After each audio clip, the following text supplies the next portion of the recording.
Lenny Kravitz's father kicked him out of the house when the singer was 16 years old. Just kind of bam, bam, bam, just blunt.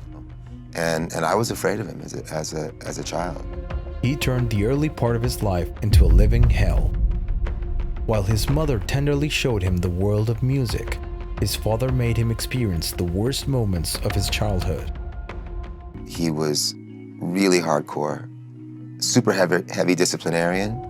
Once away from home, the communication between Lenny and his father began to fade, and by the time he had turned 21, he found out about the disgusting infidelity he had committed against his mother, breaking up the marriage forever. However, the only son of the family didn't know that the worst was yet to come. When my parents split, my mother sat me down with my father and basically said, "Your father's gonna leave, this is what happened, blah, blah, blah." I already knew, but she wanted to have this conversation with the three of us.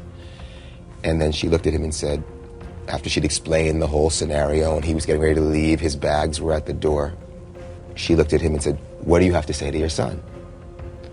And he walked up to me and he looked me in my eye and he said, "You'll do it too." And he walked out. Just like that, without caressing him or saying goodbye, Mr. Kravitz looked him in the eye and assured him with those words that he too would fail in his love life. I don't think I realized what that moment did until so many years later. However, Lenny's talent and determination outweighed his father's mistreatment.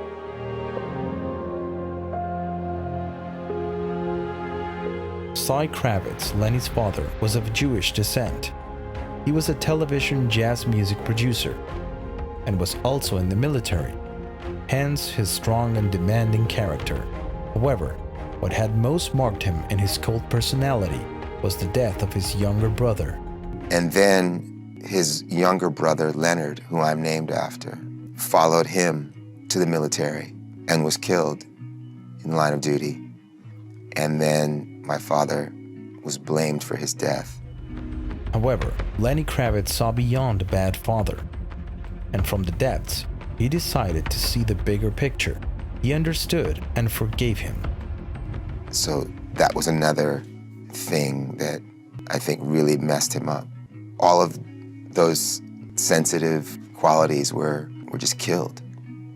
In spite of everything, he knew how to take refuge in his mother, his grandfather, and above all, in rock. Inspired by his history in acceptance and especially in love. Music is just the one thing that really touches me in that way.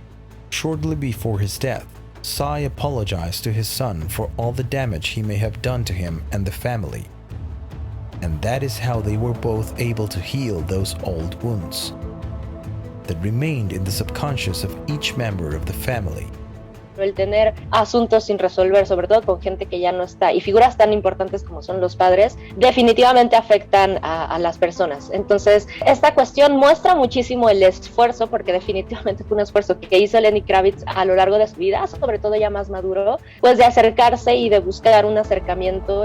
And it's something that I have fought and that I consciously continue to fight and pretty much have worked my way through it. But it took a long time. However, despite having had a bad example as a father, for Zoe, his daughter, he was the complete opposite. He took her on tour with him when she was 11 years old, and Kravitz saw to it that she had teachers along the way. He took her all over the world, exposing her to the arts, just like his mother did with him. She's my best friend. Aww. She's my best friend, yeah. That's nice. If she wasn't my kid, I'd love her the same. From a place of love, Kravitz knew how to forgive, understand, and stay on the positive side, taking his father's mistreatment and turning it into good music, and the starting point for wanting to be better.